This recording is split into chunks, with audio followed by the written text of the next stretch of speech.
So a rational number, simply put, is any number that can be expressed as the quotient of two integers. In the same way, anything that is considered a rational algebraic expression can be expressed as the quotient of two monomials, or the quotient of polynomials. Okay?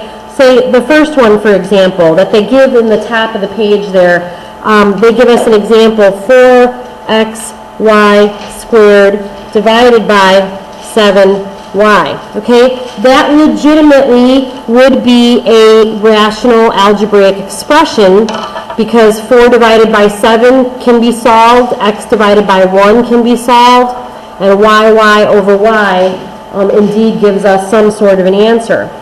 Now, such a situation is simplified when you can't reduce it any further. Okay? Simplified is when it can't be reduced any further. Stated another way, simplified is when the only things that are common factors are 1. That's all that's left. Nothing else is left. Okay? So let's look at example 1 for a minute. It's really not that difficult.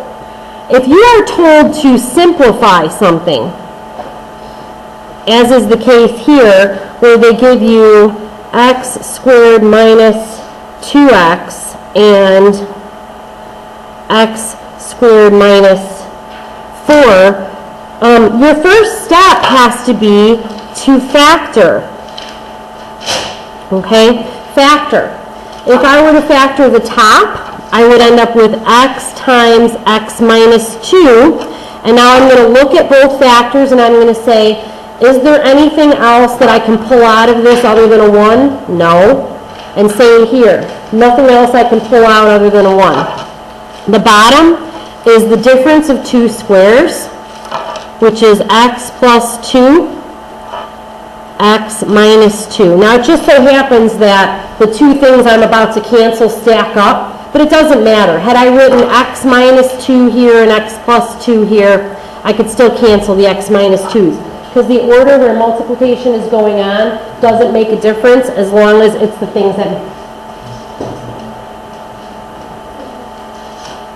So, as we continue, we're going to look at the x minus 2's, cancel those, and the end result is what's left, leaving us with x over x plus 2. Now remember that when you have something in the top that matches something in the bottom identically, the resulting division quotient is a 1.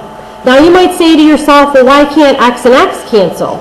Because it isn't x and x. It's x and x plus 2 as a complete unit, and that does not reduce. Okay? So after you factor, you then reduce. Okay? And that will lead to your simplified result. Now, most of them I think are pretty easy. I'm going to give you another example 1. This is not in your book, but it's my example 1 that I'm going to pull out for you. So go ahead and copy this. You won't find it in your book. It looks like this. 5a squared plus 4a minus 1, all of that over 5a squared minus 10a minus 15. Now this one above was easy to factor. This one here, not quite as easy. It might not be easy for you to see. 5a minus 1,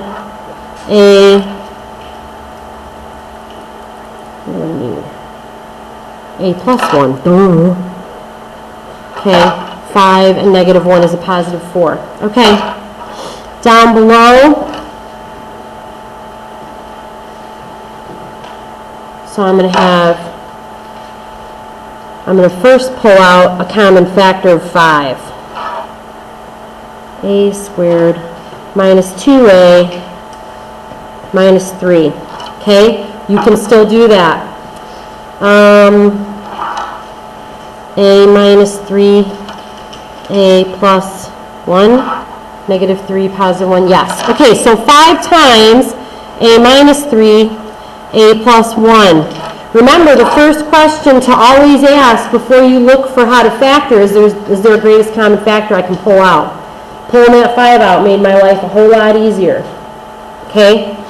Now that I've got that pulled out, cancel where division equals 1, leaves me with 5a minus 1 and 5a minus 3. Okay? 5a minus 3. Leave it in this factored form. Don't convert it back to 5a minus 15, because as I'm grading these, it makes me realize that you recognize that these were two separate entities when you factored it. Okay? Does that make sense? All right. So there's another example 1. Example 2, don't worry, they're not really throwing you into the deep end of the pool, it just kind of feels that way.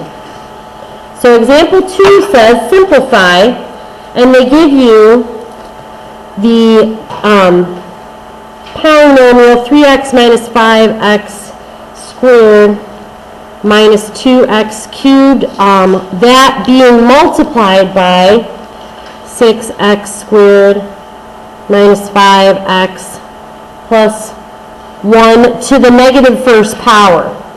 Okay? This negative first power that follows the second polynomial means that this polynomial becomes 1 over all of that. Okay? So you end up with whatever this was. I'm not even touching it yet. And I'm going to throw a 1 under it, multiplied by 1 over 6x squared minus 5x plus 1 to the first power. Okay? So we've already adjusted it because of that negative 1.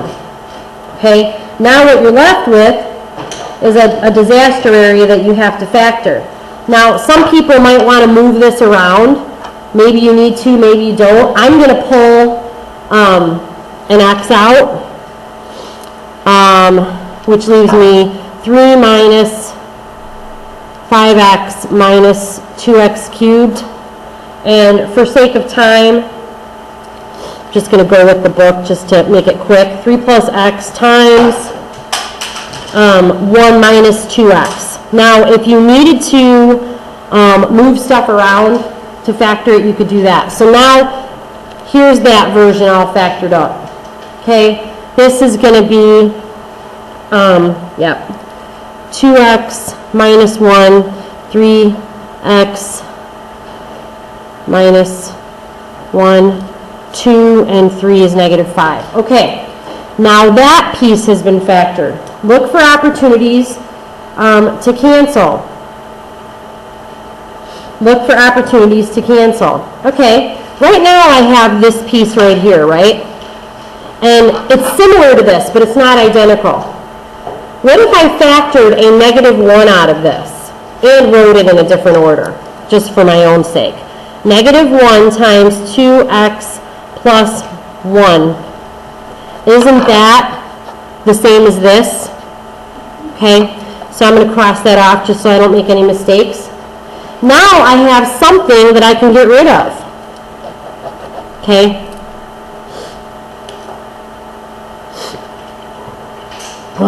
All right, so right now I'm looking for anything else. There's nothing else. So my top is negative 1 x 3 plus x. My bottom is 3x minus 1. Okay, that's what I have. Now, you could also take this negative and just put it in front of the entire thing and make it x, 3 plus x, or x plus 3, if you like it that way, which I happen to like it in that order. 3x minus 1. Now, the reason why I was able to take this and just float it in front of the entire rational expression is because whenever you have a negative value and the bottom value is positive, and it's positive based on the fact that there's no negative here, it makes the entire quotient of this division problem a negative answer. Okay? You don't necessarily have to do it. If you give me your answer like this, that is completely acceptable. But for future reference, I want you to recognize if you're taking a test and you're given this answer and you come up with this, it doesn't mean that you're wrong. It just means they've converted it to that form. Okay? They mean the same thing, but this is a more commonly used form. Okay. Last thing. Right. Example 3. Okay. Everybody loves functions, said no one ever. F of x equals 2x squared minus 7x plus 3. If you have been asleep for the last 20 minutes, please wake up. You're going to need this. Okay. They asked 2 questions. Where is the domain going to be? What is the domain? Okay. So in other words, for question A, they asked the domain. And when I talked about this in previous lessons, if you're asked what the domain is, the answer is going to be anything where the denominator does not equal 0. How do I figure that out? Okay, well, we've got to factor it and find out how to make a denominator 0 and exclude those from the solution set of the domain, which means we're going to factor. Okay, so they've already got it factored. I'm just going to use that to save time. The factored result, they pulled out x here, x minus 1, x plus 2. Okay, what can I do to make the denominator 0? I mean, yes. If x is 0, then the entire thing becomes 0, right? Because 0 times negative 1 times 2 is going to be 0. Okay? What if I use a 1? That'll make the denominator 0 because 1 times 0 times 3 is going to be a 0. I can also say a negative 2 would make it a 0. If I plug in a negative 2, I have negative 2 times negative 3 times 0. Okay? These 3 scenarios would make the domain 0. Therefore, the domain is all but not 0, 1, and negative 2.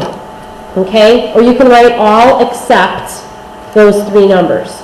Okay? So to figure out what the domain is, anything where that denominator, that's the bottom, does not equal 0. Factor it, identify what terms, if any, will make it a 0, and those would be listed as the exclusions.